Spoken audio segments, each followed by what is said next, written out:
তুহিন ছিল একটি মফস্বল শহরের সাধারণ ছেলে। পড়াশোনার পাশাপাশি প্রযুক্তি ও ভিডিও বানানোর প্রতি তার ছিল অসাধারণ আগ্রহ।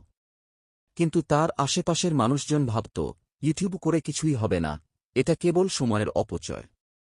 কিন্তু তুহিন হাল ছাড়েনি। একটা পুরনো মোবাইল আর ফ্রিতে পাওয়া ভিডিও এডিটিং অ্যাপ দিয়েই শুরু করল সে। প্রথম দিকে ভিডিওতে ভিউ ছিল খুবই কম, কখনো 100, কখনো 200।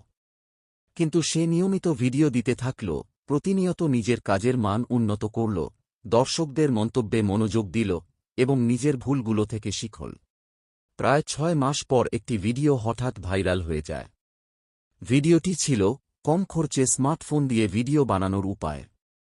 সেই ভিডিও থেকে তার চ্যানেলে ভিউ আসতে থাকে।